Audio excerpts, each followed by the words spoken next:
Welcome to Pro Bull Talk, where it's all talk and no bull. Get ready to slide and ride. All right, let's go, boys. Hustle. Come on now. Let's go. Woo. Lay down now. Go to him. Hey guys, another great episode here today. Me and Briar in the studio. As always, we're going to be talking some teams, some rodeo. But before we get started, I'd like to thank our sponsors. BTO, Bull Teams Only. Them guys are great. If you want some good bull riding action and good events, go watch them. They not only have bull riding, but they always have a great concert and food variety set out through there. Chad Johnson and Wilo Ranch, they take care of BTO very well. BTO will be one to put on your bucket list. And guys, if you ever want to get into buck and bull business, Dennis Davis is the guy to call. Dennis Davis Buck and Bulls has been, I would say, probably Briar, one of our OG, original, as they call it, sponsors, and he's backed us every way. And if y'all want in the bull business in any way, shape, form, or fashion, I advise you to call him. And then DesignTunnel. DesignTunnel Studios, the studio we're in, all the graphics you see on TV, all that. If you guys want to do a podcast or a commercial or whatever, these guys can hook you up and take care of you just like they do us here. Also, give a shout out to Hanging G Fly Systems, Brent Gluck. If you got fly problems, he can take care of them. JB Cattle Company, he's been a friend of ours for a long time. Give him a call if you need some cattle. He raises a lot of good cattle, a lot of young cattle, ABBI registered, not registered, whatever. They're all good bulls, good breeding. Give JB Cattle a call if you're interested in getting into business as well.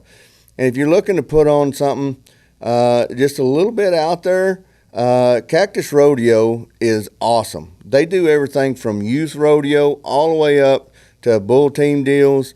If you're looking to put on a rodeo or whatever, give them guys a call. They can come produce it, put it on for you. They do a great job. And be on the lookout for their schedule. Go to cactusrodeo.com and you can give them a shout out and look up some of their upcoming events. And they'll have bull riding schools and other things. So give them a shout too. So don't forget to give all of our sponsors a like, listen, and follow, and tell them that, hey, you heard from us right here on Pro Bull Talk. But Briar, we're going to go back to the fans this time. Yep. We got some comments. Got the question of the week. Question of the week. This one comes from James Waldrop. James? Yeah, wants to know, who was your hero? Well, James, my hero, that's kind of a two-part question. My hero, and probably going to flatline everybody in the studio here, but as a kid was probably, early on, obviously, was probably my dad. He rode and did pro rodeos a lot. I always looked up to him. Everybody looks up to their dad. But as I got to riding and going a little bit, I always looked up to my brother, JW. I mean, he was the bigger guy. You know, he's the older brother. I was seeing him do something, and I probably got to say that had he been a motorcycle rider, I probably would have been a motorcycle rider too. But he was a bull rider, so monkey see, monkey do, and that's what I did. But as, a hero type that I looked up to and want to idolize a lot would probably later on Donnie Gay. Donnie Gay, 8-time champ. You can't beat that guy. I mean, a lot of people, arguably one of the greatest, probably one of the greatest, if not the greatest bull rider ever. And then after that, I had Troy Dunn. I mean, it kind of, as I evolved as a young man into a man and as a bull rider, my heroes changed a little bit. I mean, I could throw in Clint Bronger. I liked the way he rode, the way he handled things. He was kind of grouchy and quiet, but and I got to rodeo with Clint a little bit. So it's kind of a wild question. I liked it. It's a great question. Probably shocked some of these cats in the studio here, but never would have saw the first two coming. I mean, I knew that it's not a shocker that it was your dad to start off with, because he taught you everything you know. But yeah. I didn't really figure you went with your brother. Not that there's bad turmoil there or anything like that. It just, I don't know. It just sibling rivalry there. Well, I think that's one reason that it helped it. There was that rivalry, right? He would do good, I'd want to do better. I would do better, he would want to do better. And I think back when we was younger and we was riding, I think it really, when we was riding together a lot, traveling together a lot in the younger years, that made us better because he didn't want his little brother to outbeat him, to beat him, and I didn't want my big brother to beat me. I thought it was something to beat the big brother, beat, but he didn't want that. Little brother ain't gonna beat me, So that competition growing up, I think, helped propel both of our careers into where they wound up. Yeah, wouldn't have seen those coming there. I told you I was gonna flatline y'all. Yeah, you did. But the thing about it is, it's honesty here. It's straight honest. We're call a spade. I mean, I could have bullshitted my way through that and give y'all the answer that you thought. Answer we was all thinking, yeah. Yeah. We throwed a curveball there. I think that had something to do with what I said first. Start off with it before we kicked it off. But all right.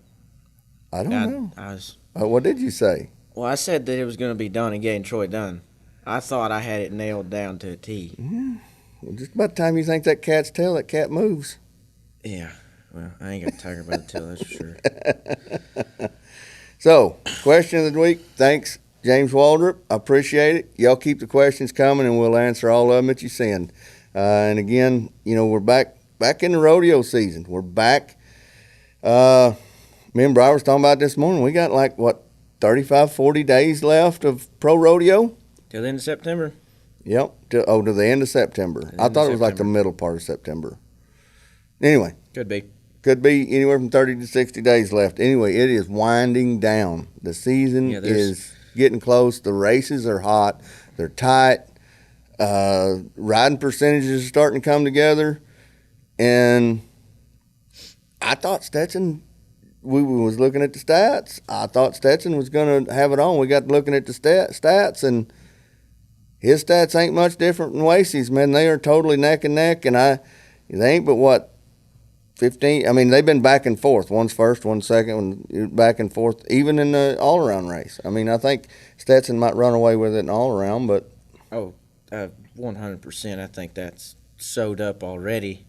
But, yeah, when we looked at Stetson's stats, I was expecting to click on there and see Tiger's 2000 stats, stat line like that. But no, they're pretty. It wasn't kind of a punch-in-the-face type hard Yeah, hitter. just jump out at you off the page and go, this is the big factor that's going to – who's going to tell you? This is the difference between 1 and 2, and there really wasn't much of a difference for this year. No. There was career-wise, but Wasey ain't had long of a career he just had yet. a couple years.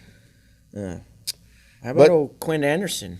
Quinn Anderson, leading rookie of the year in the PRCA, riding good, win Cheyenne. Mm-hmm.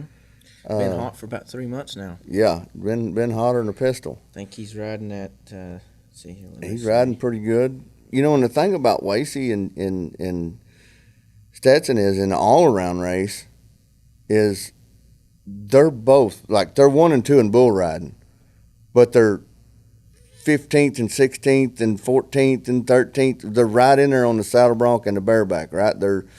They might get if I think if one of them makes it in that second event and the other one don't, the one that's got 2 events I think is going to win, obviously. But it could come down to a shootout at the finals. I mean, I just seen Wasey the other day. I can't remember where it was. Maybe Spanish Fork or somewhere. It was like 90 or something on a horse. He won the bareback and bull riding at that event. Was 90-something on a horse. It wasn't Spanish Fork because he. Yeah, I can't took remember. A shot in bull riding. I tell you what, I've watched so many rodeos here lately. They just kind of start running amok. What are them boys going to do though, otherwise than bull riding? Because it's fixing to turn into a 2-man race if it hasn't already. Yeah, but what's the NFR per ounce pay?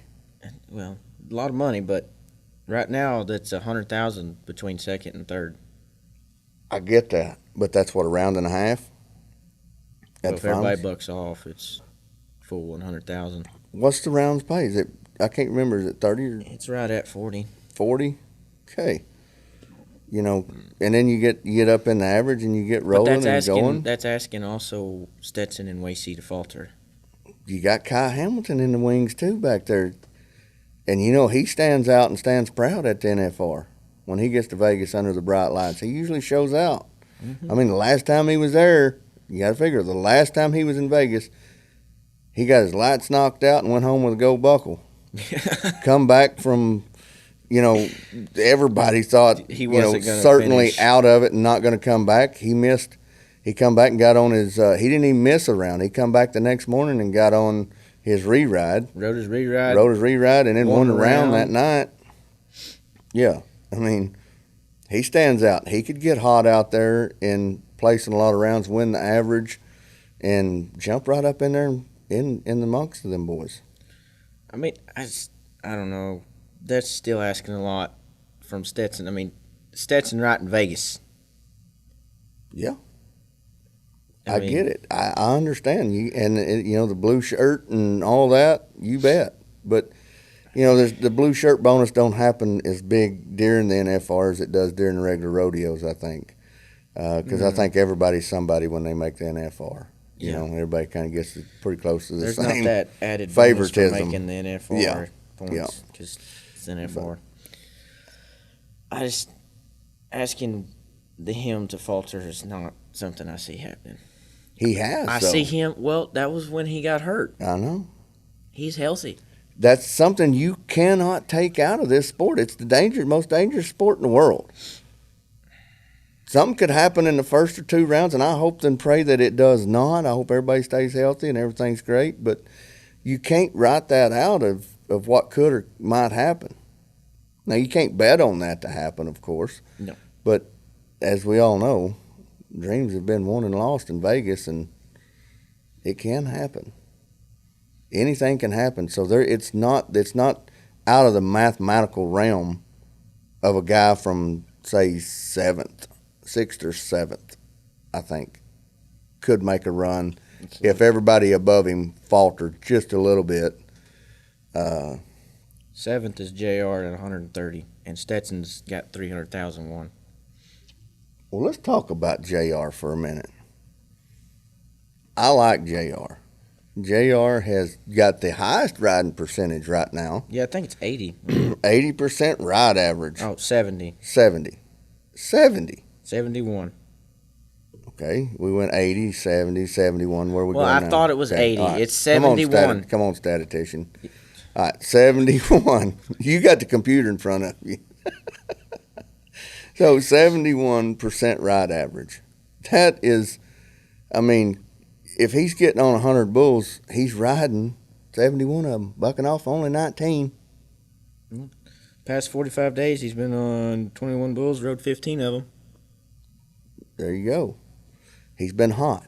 But the thing about JR, as you mentioned earlier on the drive up, he likes to go to, what did you call it? Bumtown, USA. Bumtown, USA sometimes, and get on them good bulls. He's still getting on good bulls. You still got to ride them. 94. And he was just 94 and where? Moulby, Kansas, I think. Mounds. Mounds, Kansas, yeah. Where's Mounds again? Oh, No yeah. idea. That must have been that whatever town you was talking about. Yeah. So, but he slips off. But that's not, he's not the only guy that's. What's going on right now, though? There's really not a whole lot of big, outstanding rodeos going on at this moment. Yeah. Sykeston, he done went to Sykeston. Yeah. And You got Pendleton coming. Yeah. You got Caldwell coming. Walla Walla. Walla Walla. Uh, And we're not pro rodeo guys yet until you get in there, and then I'll get seasoned. I don't know when everything is, but there was another one. there was some pretty good. There's pretty good rodeos, but there's a big rodeo in Colorado. he seems like JR likes to hit them, like you said, the smaller towns and hit But you them still rodeos. got to ride them bulls. You They still run got to easy. ride them bulls, but he's not the first guy that ever come up with that strategy. No. It worked for Chris Littlejohn for how many years? I think he made it 3, 4, 5 times, maybe. Maybe more, maybe less. I don't really remember. Mainly, probably because you would never hear from him. You would see him in the standings, but you would never see him at any of the rodeos. And he'd show up in Vegas in anywhere from 8th to 15th. And his riding percentage in Vegas wasn't all that great because he was going to all them little rodeos out east. I think the and difference between Chris north Littlejohn and J.R. Stratford is J.R. stays where the bucking bulls are, and Chris Littlejohn. he follows the beef. Yeah. But I can also say that you don't see him at a lot of, like the bigger rodeos where the bigger stock contractors are, like Pete Carter and Benny and them guys, I just don't see him a whole lot like I do Wasey or Stetson or Kai or Tristan Hutchins and Quinn Anderson and them guys. I see JR moving up the standings, which is awesome and great for him. I just don't ever see him at really them bigger bull riding or bigger rodeos. Now I'm sure he enters, and maybe we don't catch it on TV. We're not saying he don't or doesn't, but it seems like sometimes everybody's on the interstate and he'll bump off over on the farm to market road and pick him up 1,500, 2,500, something like that, or 2,000 or 3,000, and then you'll see him bump back out on the highway again. I don't know. Maybe that's what keeps him from cracking the top 5. Maybe. I don't know. Maybe we can get him on here at some point and he can explain his strategy to us. Because it's working right now. I mean, the only reason why he didn't go to the NFR last year is because he's hurt. Mm-hmm. He took a year off to heal up. That feels like a year and a half, honestly. It honestly, it does. But it probably was only a year. His last time he made the finals, he was 90 and then had to draw out because he got hurt. Because he took a stomping after he got off. I think he showed up to NFR hurt, though. I think so, too. Yeah. I think I heard something about that. Yeah. But good luck to JR. Go get him. We in your corner. You got Pro Bull Talk in the corner, boy. Go get them. Keep riding them. Keep sticking them. He has been, obviously. He has been. Highest riding percentage right now, according to Pro Bull stats. Mm-hmm. So, what was this thing you want to talk about, teams? Well, our predictions are staying pretty close. Yeah. The Rattlers are kicking ass. Cody Lambert's doing an awesome job down there. He's got the team unity going.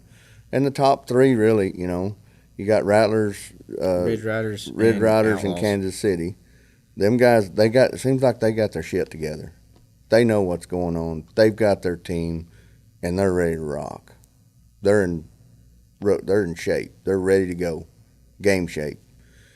And then you've got that middle of the road band that are 3-3. Mm-hmm. And who are they? Carolina,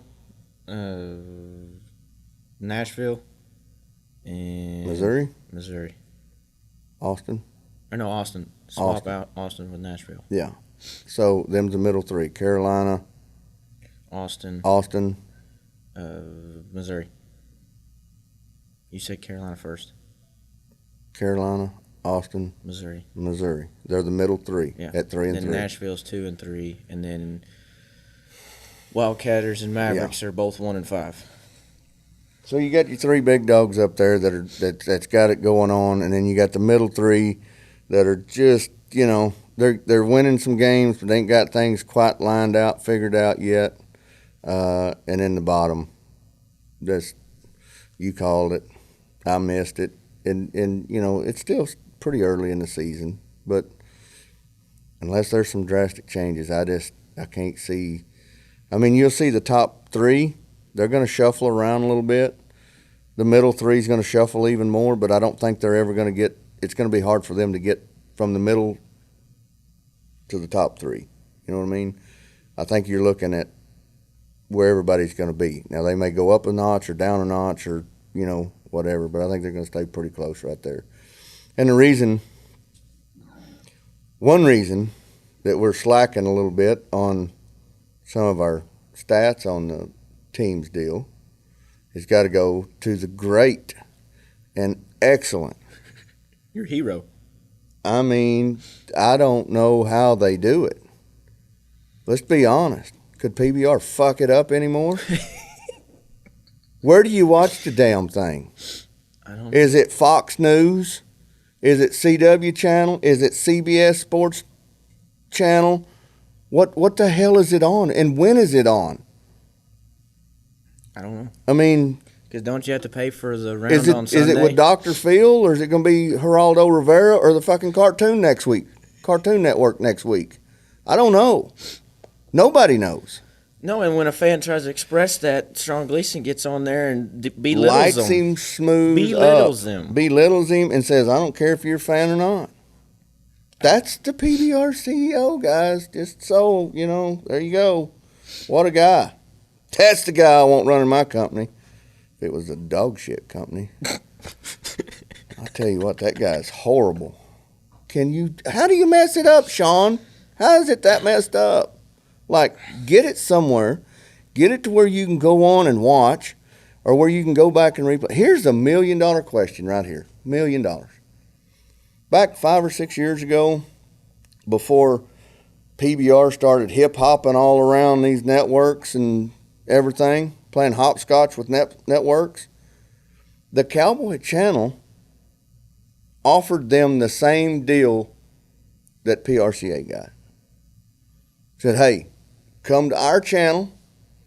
Come be on the Cowboy Channel. We'll televise every event. Turn pros, team events, built or Unleash the Beast events, everything. We'll do sideshows, we'll do specials, whatever you want to do, and you can keep your deal with CBS. That way you can get your national audience. Not going to have to pay much. This is your channel, we're going to make it yours. What'd they do? Turned it down, and look where PRCA's at right now. 100 days, 100 rodeos. The summer rodeo run. You can't get, anytime you turn on the Cowboy Channel, there is absolutely nothing on there but rodeos. Period. You can't find a PBR event on TV. No. And son, you can't go back and rewatch it neither. And son, we got DirecTV. We've got Roku with all the channels, with every app there is to have on there. Mm-hmm. I can't find it. Can't find it. And you can't go back and rewatch it if you you can't go back and rewatch it if you can't find it. Like if you do find it, you can't go back and watch older episodes. Nope. No. About the only way we can keep up with it anymore is just off Facebook or social media or Instagram or videos of somebody that showed. So forget the TV thing. Why is he belittling a fan that is expressing his concern? I think I've pretty well made myself clear on my thoughts of him. That's that guy, and I wouldn't have him run nothing. I don't even know why he's there. I really don't. And he's turning it, and we've said it on here 1,000 times. He has turned the PBR into a circus, and now you can't even watch the daggum circus. Can't find the circus. It's fine. Yeah. Anyway, and I tell you what, Benz, we're talking, getting into that kind of stuff. I mean, the sister company of the PBR, ABBI, the contractors, there's fixing to be a big blow up. There's breaking news right now. And it's just breaking, but it's been there. It's just been under the cover and they ain't seen it. When you go to DNA your cattle and send it in, there is thousands of people that got cattle that want to get them registered, and it takes them months and months, if not years, to get their cattle DNA'd and verified. There's one has one cow. This guy has one cow. Breeds to one bull. Pulls tail hair and sends it in. Watch the cow have the calf. Sends the tail hair in for the calf. DNA not found. That's not his mama. Was the cow registered?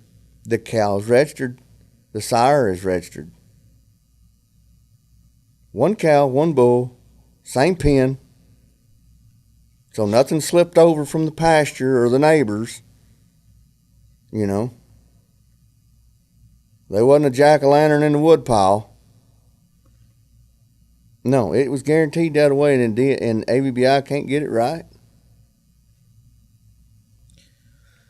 And then want to turn around and blame it, well, you need better records. Well, I don't know how much better records you could have when you got one cow and one bull, and you watch the cow have the calf, and then ABBI says they can't do it. Another guy sent in 5. AI'd to these bulls, or to these cows. Bulls registered, everything. DNA not found. Doesn't come back to daddy. Doesn't. Is at it all. surprising?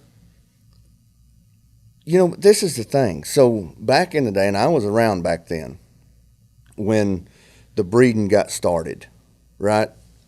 A lot of the contractors were pissed. They was like, back when it was Buckers Incorporated, you know, with Bob Tallman and them, a lot of the contractors refused to DNA their cattle, to register their cattle. It's like, I don't need to. I know what my bulls are out of. I know what they are. Some of them probably did, and some of them probably did not know. Right? So, but they wouldn't do it. They'd, you know, I bought some cows off the late, great Freddie Cordell, and he kept telling me they were out of this. Well, when I DNA'd them and registered them and everything, it all come back to another bull, which in the beginning, there was a lot of that confusion, right? But all that got straightened out. So they handled that onslaught, because there come a time when everybody wanted to register. It finally rolled over and everybody started registering. You didn't have replacement heifers coming in, or just your yearling bulls or your calves or whatever every year. They was registering entire herds, like 2 to 3 generations, whatever they had on their place. So there was a massive onslaught that come in. They got it done in a lot. I'm not going to say in a timely fashion, but it got done a lot faster than it does now, when everybody's just doing replacement heifers and A yearling that just dropped. calves, or cataloging your calves or something like that. I tell you, it's even got worse. When you EID one, put the EID tag in there, that does not require DNA. That is age verification. You take your calf to a registered vet, a ABBI licensed vet. He ages them, fills out the paper, sends the work in. Sends in the paperwork. You should be able to get that EID tag back within a month, I would think. That's pretty reasonable for that. There's people that's waited 2.5 years for an EID tag. I mean, that calf's going to be a smooth mouth by the time he gets his EID tag if they don't pick up the pace. Or been sold and somebody else has him now. Then it's lost, you know. They're creating more problems from their happiness bullshit than if they just get to it. I don't know. They probably have a priority list, and a lot of people's not on that.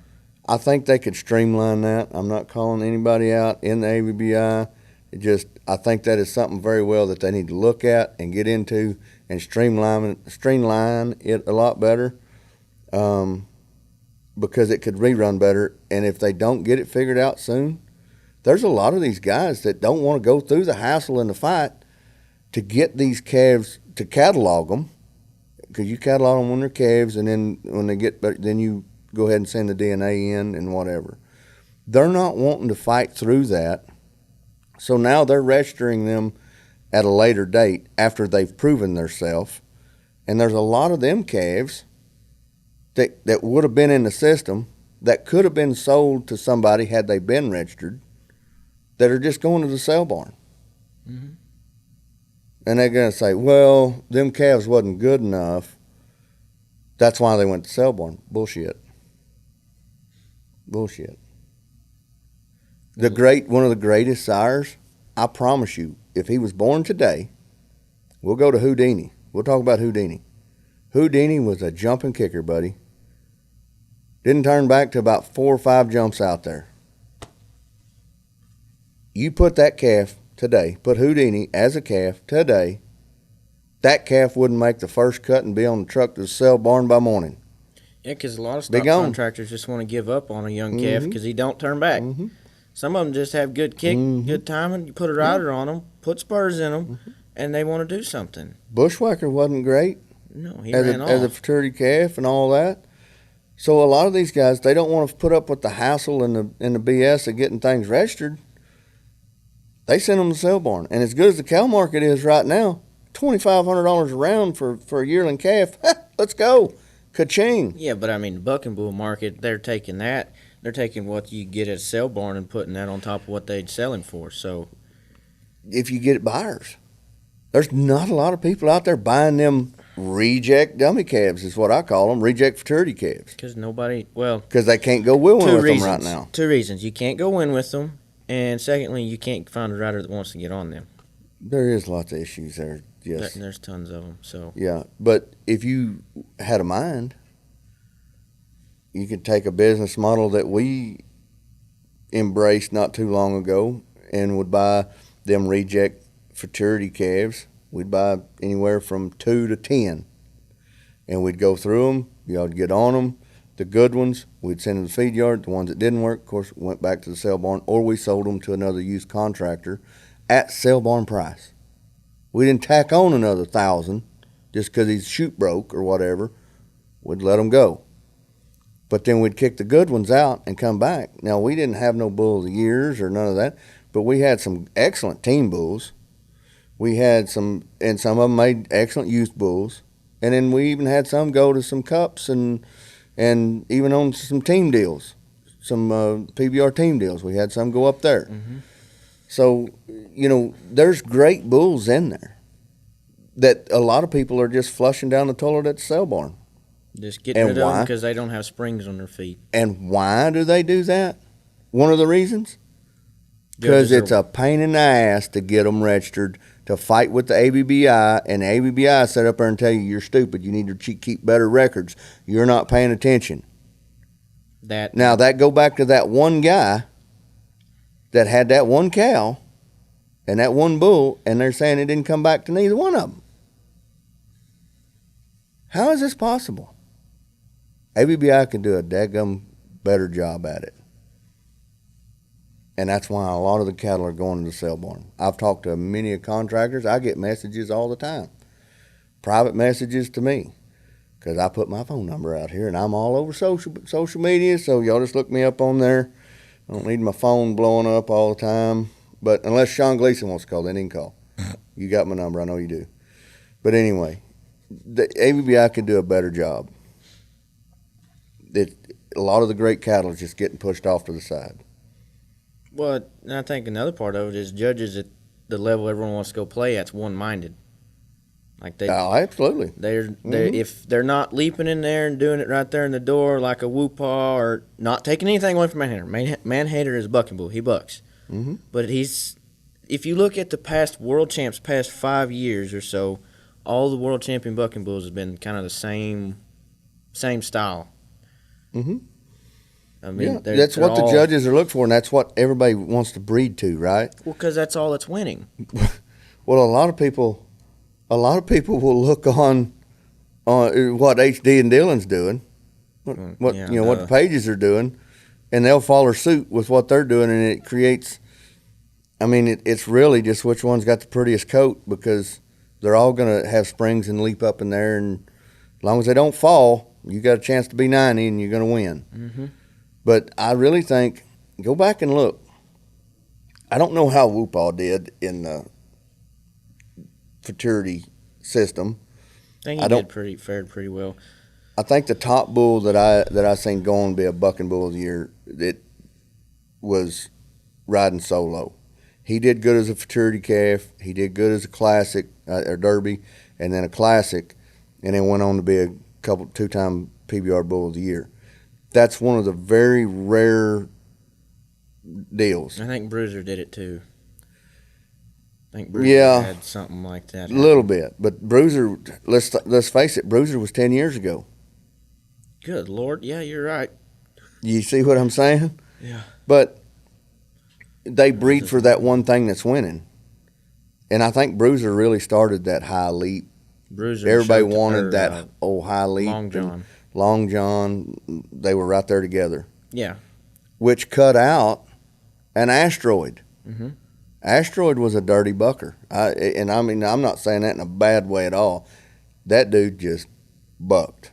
Was ranked, get down and dirty. He didn't have no high leap, free ride. He kept his feet on the ground more than Bruiser or Long John, but he was doing more, in my opinion. Look at Whoopah. that's not when a bull's career stats, he has more rides than he has buck-offs. How in the hell is that a bull of the year? I saw one. That sounds like the favorite Saturday night hooker. Well, when Everybody just go teed off on. I mean, half price, whatever. Everybody got a piece of him. Well, when he was winning his first, What did he buck off? 6 people? When he was winning his first world title, I saw a stat at 11 outs. He got 10. He's been rode 10 times. There you go. And he won Bull of the Year that year. Mm-hmm. How in the hell? I think Joe said You get rode rode him 3 10 times. You know what I mean? There's a reason why that bull didn't stay around as long as he did. They was fixing to kill him. Well, he started going. Not literally. They was I think they already they broke was his starting spirit. to tee off on him. I think they's already breaking his spirit. Yeah. Well, I tell you what, you take that bull and put him back there when I was riding. Or riding with solo. Chris Shivers, Mike White, Troy Dunn, Adriano. That red sucker would have put an 8 in his tail and went to the other end of the arena. Riding solo, I feel like it done the same thing. Maybe. But that bull been hauled. He was tough. He got around. He had issues, but he was a little more stouter than. I think we got a lot of people as he was Brammer and loose skin, rolled around. Mm-hmm. I think that's what got a lot of people. If he didn't And have see, that, a lot of young guys don't know that now on a Brammer. The old high to roll a little bit. You don't need to move, because that next jump, he's going to put you right back. That high to roll right back. Yeah. And then they overcorrect. When that high rolls back, then they're over here. Yeah. Instead way of over just there. Yeah. waiting, being patient. Yeah. Sometimes there's time It's extremely hard to be patient sometimes. It really is. It's hard. It really is. You know what I mean? Yeah. You go from oh shit to oh no. Yeah. I had to learn that the hard way. Yeah. But Mickey Mouse. Big, hard, stomping, fucking dude, man. Just ask Chase Outlaw how he feels about him. Yeah. J.W. Harris tried him as far as I ever seen anybody try him. I'm pretty sure he's the only person taking 7 seconds. The only one that I know of. Yeah. I know no one ever rode him. Yeah. He went unridden. Roy was a bad bucking son of a gun, too. That bull was on his way to a world title. I think Mickey Mouse was, too. Absolutely. I agree 100%. And Roy was on his way until he broke both his legs. And that was obviously the end of that. There's been lots of bulls that just didn't, like that big, what you always talking about, Big Tex walk-off, the black bull from, what was it, Jeff Robinson? I think so, yeah. I think he had him. Yeah, Jeff Robinson. In the door, get it on, big, honky, get it on, just bucking. Mm-hmm. Wasn't even considered. Yes. And that was back when them bulls were something. Yeah. Now they're kind of frowned upon. Yeah. I look at everybody's like, oh, Red Demon, oh, Charmer, oh, what's Bayou Bengal? Yeah. That they don't, or I don't know. Mezcal. Wow. What was the other one that he hauled? The big banana horn, brown and white bull. I keep wanting to say like Celestial something or I don't know. It was a wild name. yeah, and then, in the door. That Red Clark bull. Honk. Although I love the way Red Clark would stack them up. Mm-hmm. Them bulls. And a lot of the bulls we just named was considered in the Bull of the Year race, but come up short to a Whoopall or riding solo or something. Bruiser. Or, yeah, and no against. The only bull I got anything against is Whoopall. Nothing against Bruiser or Man Hater, but to be a bucking bull of the year, you got to buck off more people than ride you, and you have to have that fear factor. Cut and dry. Well, you go back to the first PBR. What was the first PBR bull of the year? Do you know that? Here's you a question. Do you remember him? Do you know which one he is? That had been Bodacious. That would not be correct. Huh? You're incorrect, sir.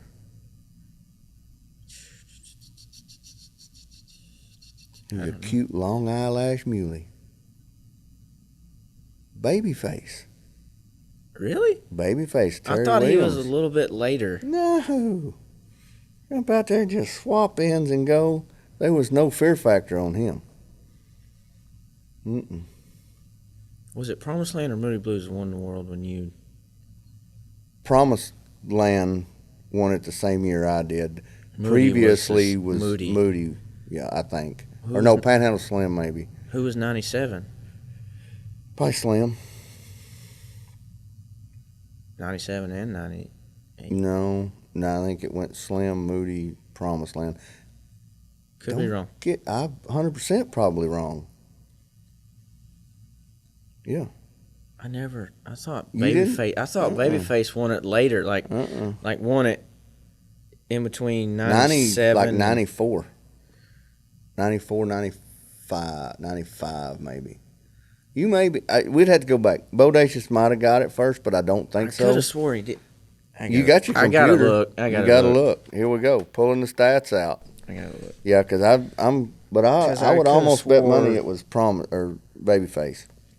So, all right, you looked it up. You're right. I was Can wrong. you say it? Yes. I had to say it. You was right. I was wrong. Don't happen much around the house. No. So, 95 was Bodacious. 96 Babyface. Babyface. Okay. Then it All went Slim, then Moody, then Promised Land, Yeah. so on and so on. Oh yeah, I had that order right. Yeah. And then At least I was right somewhere. then Dillinger. Yeah. Bull no one talks about anymore is Big Bucks. See, he's kind of a man-hater type to me, or an asteroid type. Lots of kick. I mean, Big Bucks kicked hard. I mean, he put the old horseshoe in his back, kicking around there. I've seen some pictures or a lot of guys that got on him say they could have rode him had his back not hit theirs and knocked him off. They said the same thing about Asteroid too. Yep. So, go back to the big bulls and the big buckers and the ground pounders, and now they got the high leapers and the whoopaws that they ride more than they buck off. Because even Babyface Let's see here from bucked off more people than he got rode. You go from 99 to 2010. There's only one bull in there that you would want to draw, honestly. What, Mudslinger? Two. Mudslinger and Dillinger. Dillinger had a fear factor, though. A lot of people didn't like him and get along with him. I got on him. I thought he was just like looked a like big he- old pillow. He He just When looked like he felt like that. I climbed on the chute. I was intimidated. I was like, this is the great Dillinger. Oh, my gosh. He'd already won 2 or 3 of his titles, and I was like, oh, man. His reputation kind of got to me when I nodded my head. He felt like I was riding Marshmallow Man. I mean, sweet. He looked like that, though. But he just... Oh, yeah. So, but then, would you say 2010, it started going to the more rider, high-leaping, whoopah type? Well, you had Bones win it in 2010. Then you got That's a ground Bushwhacker, pounder. Asteroid, back-to-back Bushwhacker in 13, 14. Probably 15 is With when Bruiser. Yeah, Long John. Or and then Long Bruiser. John. Long John, he got in the air, but he wasn't No. You didn't reach in there and pick him out of there on purpose. You didn't reach in there and pick Smooth Operator neither. No. But the rest of them, So we're talking like 15, 16 is when it changed? yeah. That's the point we was trying to get to after all this rabbit hole. We love rabbit holes. Yeah. It's where our best stuff comes from, rabbit holes. Bones. There's so many Bones. Which one's that one? Tom Teague owned him. He was black, white face, flat horn. That's the one I was Buck thinking of. ground pound Did he have hard. the Maybe white because thing, that would kinda have like been Dillinger? that would have been Well, he won. I'm looking at it. It was 06, 08, and 07, 08. Yeah, it was that right after I got out, so I didn't get to be around Bones. I watched a lot of it because it was easier watching. By the way, you knew when it was going to be on, and when you could tune in, and you could DVR it. That's how I know all this because I watched it all. You can't do that now; it's impossible. So, but yeah, Bones was a bad cat. I thought there's been so many But I think- Bones. He'd been, I think that bull broke his back or he got hurt or something and shortened his career, I do believe. Because he bucked hard. And he's not one of them you'd reach in there and pluck either. No. I tell you what, take Long John, you take Bones, put Bodacious in there because we're talking about all the bulls of the year. Basically everything pre-2015, put them in the draw now, Then will be the last 15 bulls every single time they do a draft. There'll be the last 15 bulls in there. Yeah. I guarantee you. I think a lot of people would pick Little Yellow Jacket. I wanted him. I know. He just up underneath. There was no fear factor there. It was no. You better bury your ass down, or he's going to sling you across the arena. Yeah, but just the way he kind of just ginned it up. Just yeah. No. Yeah. Well, what else you got, brother? That's about it on my part. About it? Yeah. You can do a little recap here. Yeah. Pro rodeo, it's getting tight. It's getting down close. I mean, if you ain't watching, you better. And if you ain't, you're missing one hell of a show. And it's easy to find, too. JR and Quinn's climbing the ladder. JR and Quinn's climbing the ladder, and Stetson and Wasey seem to be running away with it. A little bit. With the bull riding and the all-around. Oh, yeah. I think Stetson's going to take the all-around. Not taking anything away from Wasey, just... Stetson can be caught. If Stetson doesn't make it in the bronc riding, and Wasey makes it in the bareback riding and the bull riding, I think Wasey's got a heck of a shot to win. Because now he's not only riding for just one round win, he can ride for two. And there's 40,000, was it like 40,000 or something we think? I don't know, it ain't come out yet. But like 40,000 a round. So he's riding for $80,000 a night. And all that counts towards the all-around. So is Stetson. Stetson's if right. Stetson doesn't, I'm saying if Stetson doesn't make it in the bronc riding and only makes it in the bull riding, that opens up your all-around race completely. I think he's making it pretty comfortably right now. Last time I seen he was like 13th or 14th, I think. I can pull it up super fast here. But we are winding down to the end, so it looks like they're going to make it. And Wasey's right there in the top 50, right there around 15. Nope. Stetson's on the bubble. He's 14th. There you go. Hey, I was right again. Get a chalkboard up here and put every time I'm right and every time you're right. And Wasey is outside. He's missing it by What's he, $300. 16th? Yeah. All right, so this is your all-around race is really going to wind up here in the last 30 to 40 days here. Who makes it in that secondary event? I didn't think I thought Stetson was already like 12th or something. I want to see them both make it in both and have a big battle royale out there. Be pretty good watching. Yeah. And PBR, of course. Now we've hit the PRCA. Let's go back to PBR a little bit. Please do something with your damn television schedule. It's aggravating not only me but fans all over the world. Fix it. Don't belittle your fans when they give you. ABBI do a better job concerns. Getting DNA back to you stock contractors, you members. Bulls of the Year. Man, I tell you, right now, what are you thinking? Bulls of the Year, right now. In PBR? PBR. It'll be Manhander again. Think so? Yeah. I can't disagree because I don't get to watch it. Can't find it. PRCA. It's hard to tell PRCA. It really is. But they've kept true to their roots. That's usually a... Yeah. Last year was Big Bank, which I think he won it right. I still think Red Demon.